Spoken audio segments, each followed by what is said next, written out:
চট্টগ্রাম বিশ্ববিদ্যালয় এলাকার সবশেষ পরিস্থিতি জানব। যুক্ত হচ্ছেন সহকর্মী শহীদুল সুমন।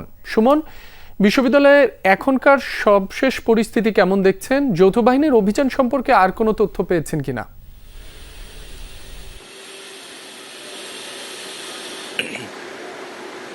রাবি, যৌথ বাহিনী তো গতকাল থেকেই তারা জোবরা গ্রাম সহ পুরো বিশ্ববিদ্যালয়ে তারা টহল দিচ্ছেন এবং তারা সন্দেহভাজন যারা রয়েছেন তাদের যেমন জিজ্ঞাসাবাদ করছেন, তেমনি কিন্তু কাউকে সংগঠিত হতে দিচ্ছে না। আমরা বিশ্ববিদ্যালয় এলাকা ঘুরে দেখেছি, সেখানে কিন্তু বিশ্ববিদ্যালয়ের ভেতর যেমন থমথমে অবস্থা বিরাজ করছে, তেমনি কিন্তু পুরো জোবরা গ্রামে কিন্তু আমরা দেখছি থমথমে পরিবেশ বিরাজ করছে। গতকাল দিনভর যে সংঘর্ষে ঘটনা ঘটেছে সেটি কিন্তু দুপুর 12টায় যে 144 ধারা জারি হয়েছে তার পরপর থেকে কিন্তু কিছুটা কমতে শুরু করেছে। পরে বিকেলে কিন্তু যৌথ বাহিনী সহ আইনশৃঙ্খলা বাহিনী যখন জোবরা গ্রামে যায় তখন কিন্তু সেই পরিস্থিতি একেবারেই কমে আসে।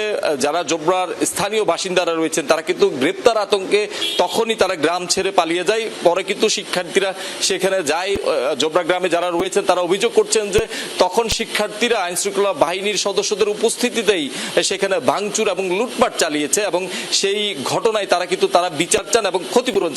তবে বিশ্ববিদ্যালয় কর্তৃপক্ষ এখনো পর্যন্ত সেই বিষয়গুলো নিয়ে কোনো কথা বলেনি। তারা বলছেন যে তারা তদন্ত কমিটি গঠন করেছে, সেই কমিটি কাজ শুরু করবে। আজকে কিছুক্ষণ পরেই সেই কমিটির প্রথম সভা রয়েছে এবং তারা মামলা করবেন। যারা দোষী তাদেরকে যেমন কমিটির মাধ্যমে চিহ্নিত করা হবে, তেমনি কিন্তু যেই মামলা রয়েছে সেই মামলার মাধ্যমেও আইনগত ব্যবস্থা গ্রহণের কথা বলছেন। এবং যারা আহত হয়েছেন, প্রায় তো আমরা শুনেছি হাজার খানিক শিক্ষার্থী আহত হয়েছেন, তাদের মধ্যে এখন বর্তমানে 4 জনের অবস্থা আশঙ্কাজনক। তাদেরকে হাসপাতালে ভর্তি করা হয়েছে, 2 জন আইসিইউতে রয়েছে, তাদের চিকিৎসার ব্যবস্থা করা হয়েছে। সব মিলিয়ে আইনশৃঙ্খলা বাহিনী যে তৎপরতা, এখন বিশ্ববিদ্যালয়ের অবস্থা একেবারেই স্বাভাবিক রয়েছে, তবে সবার মধ্যে চাপা আতঙ্ক রয়েছে। রাব্বি, সুমন, আপনাকে ধন্যবাদ।